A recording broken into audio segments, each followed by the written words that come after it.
चाय पे चर्चा में आज हमारे साथ एक ऐसे युवा नेता है जो पारिवारिक रूप से भी राजनीति से जुड़े हैं, पढ़े लिखे युवक हैं। उन्होंने स्नातक तक पढ़ाई की है। वे प्रदेश कार्य समिति के युवा मोर्चा के 2011 में सदस्य रहे। पंचायत समिति सांकड़ा के पंचायत समिति सदस्य 2014 में रहे। जिला भाजपा के संगठन में भी वो 2015 में रहे। प्रदेश युवा मोर्चा में भी वो 2016 में रहे। जिला संगठन के भी उपाध्यक्ष वो 2021 में। वर्तमान में वे युवा मोर्चा के राष्ट्रीय कार्यकारिणी के सदस्य हैं और वर्तमान में उनके पास हरियाणा प्रदेश का सह प्रभारी युवा मोर्चा का दायित्व है। वो पूरे देश में युवाओं में अलग जगाने को निकले हैं। आज हम चर्चा कर रहे हैं आईदान सिंह भाटी की, जो पारिवारिक रूप से भी राजनीति से जुड़े हैं। उन्होंने अपने इस राजनीतिक जीवन का ज़्यादातर समय संगठन में गुजारा है। तो हमारा सबसे पहला सवाल ही आपसे संगठन को लेकर होगा, क्योंकि भाजपा में ये कहा जाता है कि भाजपा की सत्ता की सीढ़ी हमेशा संगठन के माध्यम से ही निकलती है। तो हम सबसे पहला आपसे सवाल ये करेंगे कि आप एक बार पंचायत समिति सदस्य भी रहे हैं और बाकी आप पंचायत समिति सदस्य रह के चुनाव सत्ता में भी रह चुके हैं एक तरह से, और बाकी सारा आपका अब तक का जो राजनीतिक वो है कार्यकाल रहा है जो संगठन में जुड़ा रहा है। तो संगठन में और सत्ता में आपको क्या बदलाव लगता है, किस तरह से काम करने में और किस तरह से राजनीतिक बदलाव में?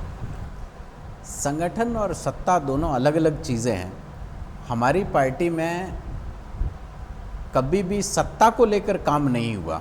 हमारी पार्टी के अंदर हमेशा देश को प्रथम मानकर कार्य करते हैं।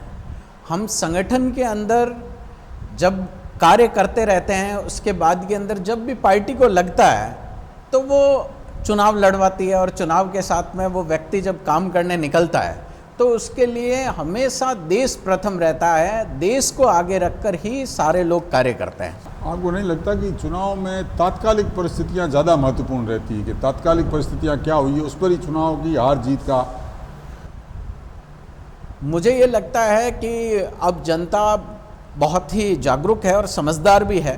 तात्कालिक परिस्थितियां भी देखती है और कार्यकाल भी देखती है कि कैसा राज का रंग ढंग रहा। सारी चीज़ें जनता देखकर उस पर निर्णय लेती है कि भाई किस तरीके से काम किया जाए। मुझे ये लगता है कि उस समय की करंट जो पोजीशंस बनती है, आपने सही फरमाया, उसी के बेस पे जनता का अपना रुख बना लेती है और उस पर वोट करती है।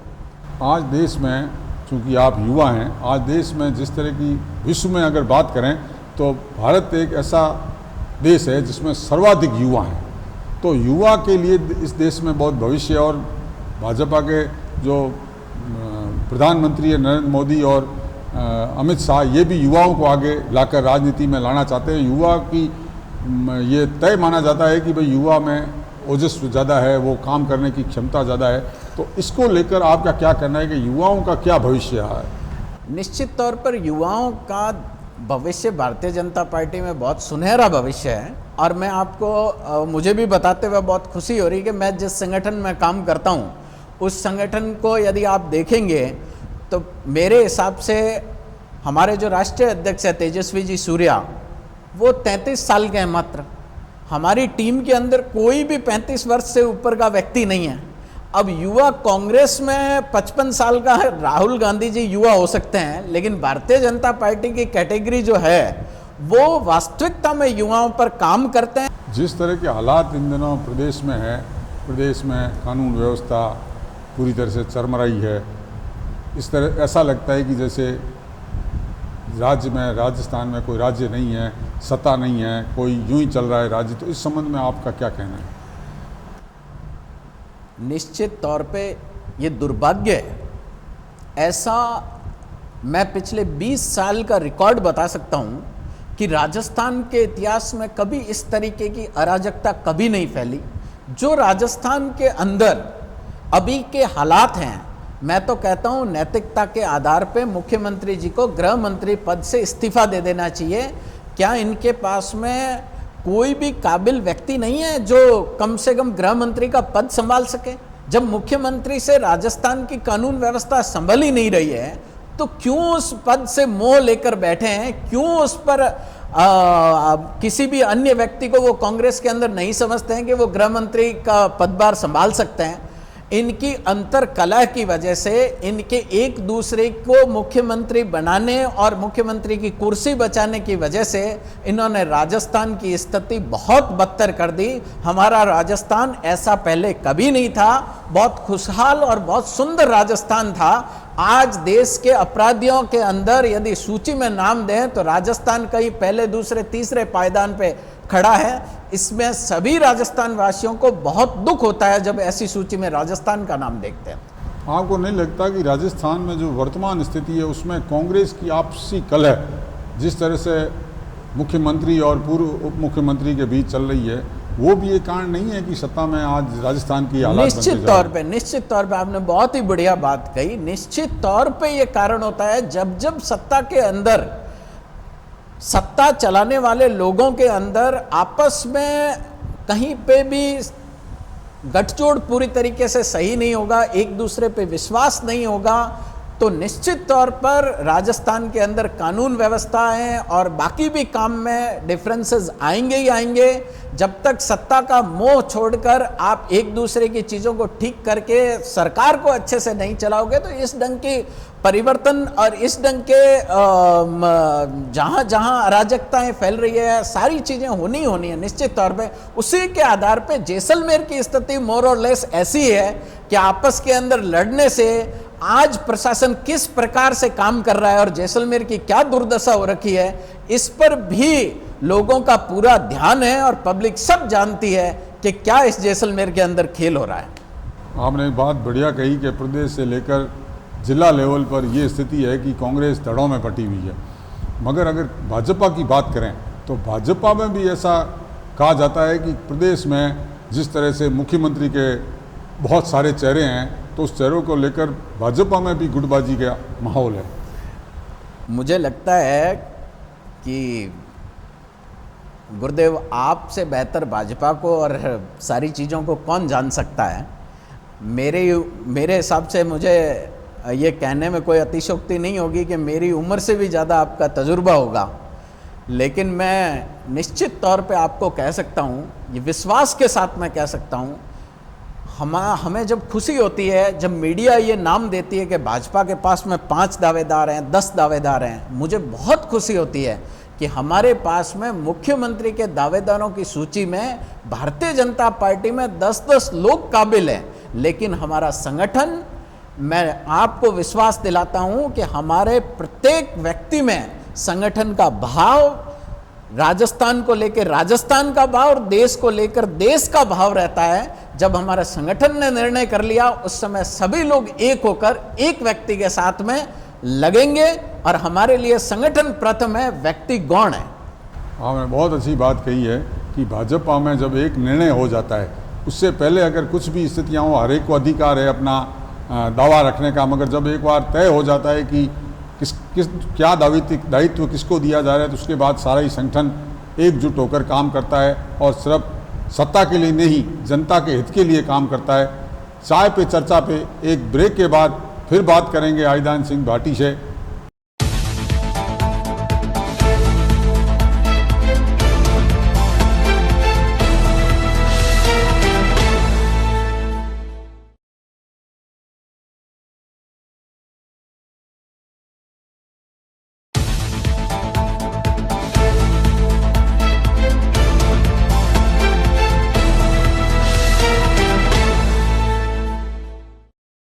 नमस्कार, चाय पे चर्चा पे एक बार फिर आईदान सिंह भाटी के साथ। अब तक उनसे बात की संगठन की, अब उनसे बात करेंगे राजनीतिक तौर से पूर्व जैसलमेर की कई समस्याओं की और राजनीति में उनके कूदने की, किस तरह से वो चुनाव लड़ना चाहते हैं या किस तरह से वे राजनीति में आगे बढ़ना चाहते हैं, उस पर चर्चा करेंगे। आपका सवाल अभी मेरे से सबसे पहला तो सामाजिक सवाल इसलिए पूछना चाहूँगा कि अभी ज्वलंत मामला चल रहा है आस्तिकी मठ का, जिसको लेकर राजपूत समाज में 2 वर्ग हुए हैं और इस समस्या के समाधान को लेकर हर समाज, हिंदू समाज पूरा चिंतित है कि किस तरह से आस्तिकी मठ का मामला सलटे और किसी प्रकार का हिंदू समाज में बिखराव नहीं हो। तो आप इस तरह संबंध में क्या सुझाव दे सकते हैं जिससे ये मुद्दा सुलझ भी जाए और आत्मसम्मान भी लोगों का बना रहे। गुरुदेव, निश्चित तौर पर मैं आपको एक बात कहना चाहता हूँ। मैं सार्वजनिक प्लेटफॉर्म पे मेरे समाज की कोई भी बात को नहीं कहना चाहता, लेकिन मैं इतना आपको विश्वास दिलाता हूँ, आपने जब हिंदू समाज की बात कही, मैं इतना आपको विश्वास दिलाता हूँ, मेरे समाज के अंदर बहुत समझदार और बहुत मौजिज़ व्यक्ति जो कई पड़गनों के फैसले करते थे, आज भी उनमें उतनी क्षमताएं हैं, वो बैठकर इस विषय को भी बहुत जल्दी सुलटा लेंगे और ये विषय सलट भी जाएगा। हमारे किसी भी प्रकार से हमारे दो धड़े या दो व्यक्तियों में हमारा समाज कतई नहीं बटा है। हमारा समाज में सारी क्षमताएं हैं। हमारे समाज के मौजूद लोग बैठकर इसे बहुत ही जल्दी इस विषय को भी ख़त्म कर लेंगे। ये बिखराव की स्थिति पैदा करके कई लोग राजनीति बेनिफिट लेना चाहते हैं, विपक्षी दल के लोग। मैं उनसे भी निवेदन करता हूं कि कृपा करके ऐसी चीज़ों को बख्शें राजनीति से और हमारे समाज पे हमारी स्थिति को छोड़ दें। हमारे समाज के मौजूद लोग बैठ के इस विषय को बहुत अच्छे से निपटाने में सक्षम है और मुझे उम्मीद है उनसे कि वो बहुत ही जल्दी बैठ के ख़त्म भी कर लेंगे। ऐसी चर्चा है शहर में कि इस प्रकरण के पीछे किन्हीं विधर्मी लोगों का, राष्ट्र विरोधी लोगों का पीछे से हाथ है, जो दो वर्ग हिंदू समाज के अलग करना चाहते हैं जिससे कि उनको राजनीतिक फायदा हो। इस तरह की भी चर्चा शहर में है। तो आपका क्या कहना है कि किस तरह से? मैं गुरुदेव निश्चित तौर पे आपको कह रहा हूँ, चाहे कोई भी व्यक्ति हो, चाहे कोई लोग हो, कुछ भी हो, मेरे समाज में मौजूद लोग अभी तक विराजे हैं और मुझे उम्मीद है कि वो लोग बैठकर इस विषय पर गंभीरता से चिंतन भी कर रहे हैं और मुझे उम्मीद लगती है कि बहुत ही जल्दी इस विषय को ख़त्म कर देंगे। और मेरी समाज से कोई भी राजनीतिक बेनिफिट लेना चाहता है, मेरे समाज के लोग ये विषय पर कहीं टूटने और राजनीतिक बेनिफिट देने में वो सारी चीज़ों को समझते हैं और वो सक्षम है उस विषय को कंप्लीट करने में। ये विषय सार्वजनिक मंच पे आना ही नहीं चाहिए। ये सामाजिक विषय है और वो समाज के जाजम पे बैठकर वो लोग अपने आप निपटाएंगे इसे। आपने कहा कि बहुत अच्छी बात कही आपने कि समाज के स्तर पर ये मामला निपटना चाहिए, चूँकि ये बात जब आती है जब पूरे हिंदू समाज की नज़रें इस मुद्दे पर है कि किस तरह से सम्मानजनक ये प्रकरण निपटे और हिंदू समाज राहत की सांस ले। बहरहाल आपने बहुत अच्छी बात कही है। मैं आपको भी एक राजनीतिक सवाल पूछना चाहूँगा, चूँकि आपके पिताजी विधायक रह चुके हैं और भाजपा हमेशा आरोप लगाती रहती है कि परिवारवाद नहीं होना चाहिए। तो उस तरह से जिस तरह से आपके पिताजी भी आज विधायक के दावेदार हैं और आप भी विधायक पद के दावेदार हैं और उस दौड़ में बहुत आगे हैं, तो इस संबंध में आपका क्या कहना है? नहीं, मैंने कोई विधायक की कभी दावेदारी की नहीं गुरुदेव, और न मैं कभी भी ये विधायक की दावेदारी और इन सब चीज़ों में पढ़ता नहीं हूँ। मैं जो मेरे पास में दायित्व है, मेरे को राष्ट्रीय कार्य समिति का दायित्व भारतीय जनता पार्टी युवा मोर्चा में दिया हुआ है। मुझे हरियाणा प्रदेश का सहप्रभारी बनाया है। मैं वर्तमान में जीता हूँ, भविष्य की चिंता नहीं करता। भविष्य की चिंता मैं मेरे संगठन पे छोड़ देता हूँ। वो संगठन जो भी निर्णय ले, मैं उस निर्णय पे बिल्कुल कायम रहता हूँ और मैं वही काम करता हूँ जो मेरा संगठन देता है। मैं ज़्यादा इन सब चीज़ों की चिंता नहीं करता। रही बात परिवारवाद की, मैं 2011 से लेकर आज दिन तक निरंतर भारतीय जनता पार्टी में विभिन्न दायित्व, जब जब मुझे पार्टी ने जो जो दायित्व दिया है, मैंने वो दायित्व का कभी भी एक भी दिन मैं कहीं एब्सेंट नहीं रहा। जो भी मुझे दायित्व दिया, मैंने मेरे संगठन का दायित्व निर्वहन करने में पूरी मेहनत और पूरे लगन से कार्य किया। मेरे लिए यही खूब है। बाकी जो काम देखना है, जो किसी को कुछ भी सोचना है, वो अपने स्तर पे सोचें, लेकिन मुझे मेरे संगठन में कार्य करने में और आनंद भी आता है और मैं अभी निरंतर उसमें काम भी कर रहा हूँ। चूँकि आप सांगठनिक रूप से बहुत मजबूत हैं, राष्ट्रीय कार्यकारिणी युवा मोर्चा के सदस्य भी हैं और हरियाणा के सह प्रभारी भी हैं, ऐसी स्थिति में क्या आप अपने पिताजी को टिकट दिलाने का प्रयास करेंगे? देखिए, मैं फिर वही आपसे निवेदन करता हूँ, मैं कोई व्यक्ति नहीं होता हूँ किसी को टिकट दिलाने में और किसी का टिकट कटाने में। मेरा कोई भूमिका नहीं है। मैंने फिर आपसे वही, आप तो बहुत भली बातें जानते हो भारतीय जनता पार्टी को और इस संगठन की रीति नीति को। हमें जो काम दिया जाता है, जो कार्य दिया जाता है, हमारा ध्यान वहीं होता है और खाली संगठन की चिंता करना और जो कार्य दिया है उसे पूर्ण कैसे, मन लगाकर उस कार्य को पूर्ण कैसे किया जाए, उस पर ध्यान होता है, बाकी किसी चीज़ों पर ध्यान नहीं होता। भाजपा में भी ये कहा जाता है जैसलमेर में कि एक सीट विधायक की जैसलमेर की है और जैसलमेर के दावेदार अनेक हैं। तो ऐसी स्थिति में किस तरह से इस मामले को निपटाया जाएगा? विधायक की टिकट मिलने के बाद क्या परिस्थितियां बन सकती है, उसके बारे में आपकी क्या राय है? बहुत खुशी की बात है कि जैसलमेर जिले के अंदर इतने दावेदार हैं और वो भी भारतीय जनता पार्टी में, जैसा आपने बताया। तो मुझे तो बहुत खुशी है कि जिले के अंदर सक्षम काफ़ी सारे लोग हैं जो विधायक की दावेदारी कर रहे हैं और विधायक का काम कर सकते हैं, लेकिन उनको हमारे संगठन की रीति नीति सभी को पता है, जो संगठन में काम कर रहे हैं उनको। और संगठन जब एक व्यक्ति को, कमल का फूल ही हमारा व्यक्ति होता है और कमल का फूल जिसको मिलता है, सिंबल जिसको मिलता है, सभी उसके साथ लग जाते हैं, तन मन धन से पूरी तरीके से संगठन के साथ मेहनत करते हैं।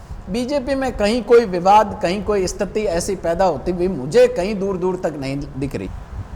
आयदान सिंह जी, वर्तमान जो जैसलमेर के हालात हैं, राजनीतिक हालात, जिस तरह की कांग्रेस के विधायक सत्ता के मद में जिस तरह सा कार्य हो रहा है जैसलमेर का, किस तरह की समस्याएं आप जैसलमेर में देखते हैं? मुझे तो ये लगता है कि सरकार नाम की चीज़ ही जैसलमेर में नहीं है। गायों के अंदर इस तरीके की बीमारी, हमारा पशुपालन क्षेत्र है, कहीं कोई प्रशासन की व्यवस्था आपको दिखी? सारी की सारी संस्थाएं इस पर काम कर रही है और संस्थाओं ने ही गायों को बचाया है। कहीं सरकार और प्रशासन नहीं दिखा इस काम में, कहीं जनप्रतिनिधि नहीं दिखे। माननीय मंत्री जी भी हैं यहाँ पे, विधायक जी भी यहाँ पे कांग्रेस के हैं, कहीं कोई गांव ढाणी के अंदर जाके किसी ने भी गायों की सूध नहीं ली। ये बहुत दुखद घटना है जैसलमेर के लिए। वैसे ही जैसलमेर की समस्या की बात करूं मैं, तो जैसलमेर के अंदर टूरिस्ट, कोविड काल में कितने होटल व्यवसाय हैं जिनकी क्या स्थिति हो गई। अब टूरिस्ट सीजन स्टार्ट हुआ है और जैसलमेर की वर्तमान स्थिति देखने योग्य नहीं है कि कहाँ सफाई व्यवस्था, कहाँ रोडों की स्थिति, जगह जगह शहर खुदा पड़ा है और उसके बावजूद भी पानी के लिए यहाँ के स्थानीय विधायक हैं, वो पीएचडी के खूब ऊंचे पदों पे रहे हैं, बड़े बड़े पदों पे रहे हैं। मैं तो ये कहना चाहता हूँ कि जैसलमेर का शहर गंदा पानी पीने के लिए मजबूर हो गया। क्या स्थिति है, शहर के अंदर पानी की सप्लाई प्रॉपर तरीके से नहीं है। टूरिस्ट गाइड जो हैं वो भी अपनी परेशानियों से जूझ रहे हैं। होटलों वाले लपकागिरी से परेशान हैं, चाहे सम के लोग हों, चाहे जैसलमेर शहर के लोग हों, चाहे खूड़ी क्षेत्र के लोग हों, वो लपकों से परेशान हैं। जैसलमेर के अंदर थाने के आगे व्यक्ति खुद को आग लगा लेता है। कानून नाम की चीज़ यहाँ कुछ है नहीं, जगह जगह लड़ाइयाँ हो रही है। जहाँ रोजगार की बात करूं तो स्थानीय जो कंपनी है वहाँ लोकल लोगों को रोजगार देना चाहिए, वहाँ पे भी कोई बात करने के लिए तैयार नहीं है। किसी भी विषय में जैसलमेर का कोई व्यक्ति ध्यान देने वाला मुझे तो लगा नहीं कि यहाँ कांग्रेस की सत्ता होते हुए कांग्रेस के जनप्रतिनिधि जैसलमेर का ध्यान कहीं दे रहे हैं। आपको अगर दो शब्दों में कहना चाहिए जिला राजनीति के तौर पर कि राज्य में सरकार जैसलमेर में जो विधायक हैं वो किस तरह से काम करें, वो दो शब्दों में क्या कहेंगे? मैं कहूँगा यदि दो शब्दों में बात करूँ तो सीधी सीधी बात है, विफल। पूर्ण रूप से यदि कहें तो विफल हैं दोनों ही मंत्री जी और विधायक जी।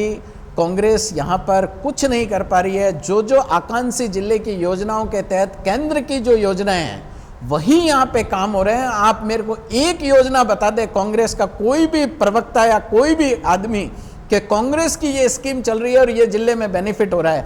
आकांक्षी योजना के तहत इस जिले को केंद्र सीधे सीधे देख रहा है और ये जैसलमेर के लिए बहुत ही गौरवान्वित बात है कि केंद्र इस जिले की चिंता कर रहा है।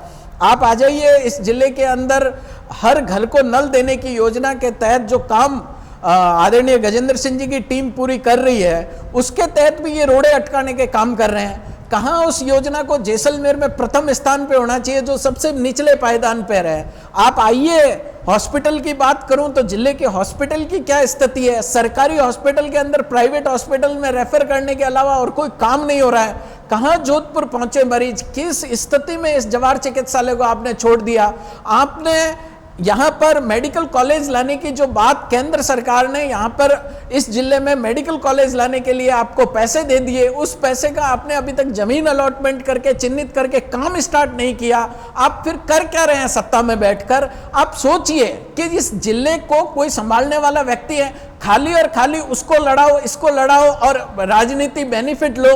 ये नीति अब नहीं चलेगी। जैसलमेर सब जानता है, एक एक चीज को गहराई से वोटर समझ रहा है और देख भी रहा है। मैं निश्चित तौर पर कह रहा हूं जनप्रतिनिधियों को, चाहे वो कोई भी है, आप लोग जनता की सूद लेना और जनता के प्रति कर्तव्य का निर्वहन करें, न कि आप लोग बाकी राजनीति करने में जो रुचि रख रहे हैं वो बंद करके और आप अपना खाली और खाली जैसलमेर पर फोकस करके और जैसलमेर की जनता को राहत दें, हॉस्पिटल की स्थिति सुधारें, मेडिकल कॉलेज बनाएं, आप जो यहाँ पर लपकागिरी हो रही है उसे बंद करवाएं, आप टूरिस्ट स्पॉट को और बढ़ाएं। बहुत सारे काम हैं जो किए जा सकते हैं लेकिन नहीं हो रहे।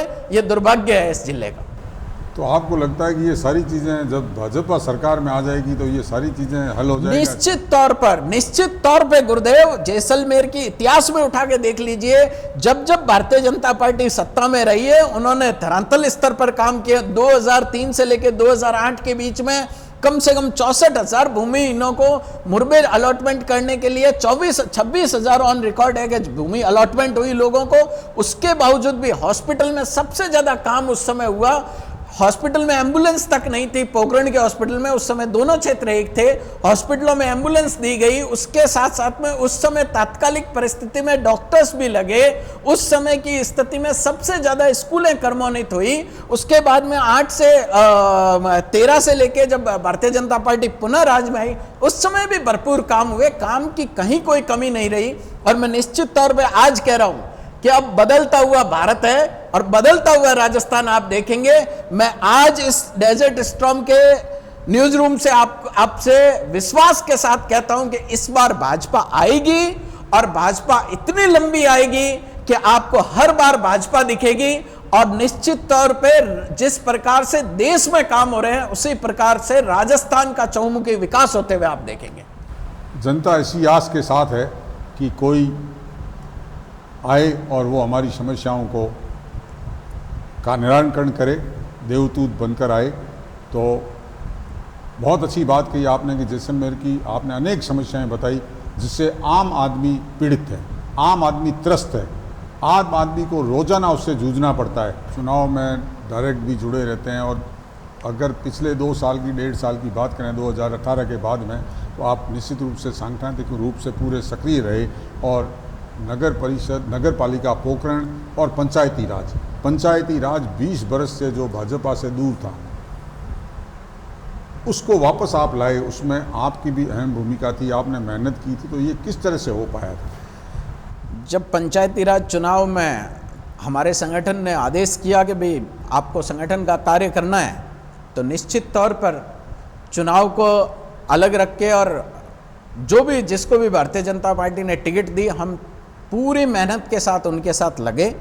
प्रतापपुरी जी, बाप जी, शैतान सिंह जी, छोटू सिंह जी, हमारे आदरणीय जिलाध्यक्ष चंद्र प्रकाश जी सारडा, सभी लोग, सभी पूरे संगठन ने एक साथ मिलकर काम किया और उसका काम का परिणाम ये हुआ कि हमने जिला परिषद की सीटें जीती और उसके साथ में जिला प्रमुख भी हमारे बनाए, प्रधान भी बनाए और नगर पालिका का चेयरमैन भी हमने बनाया।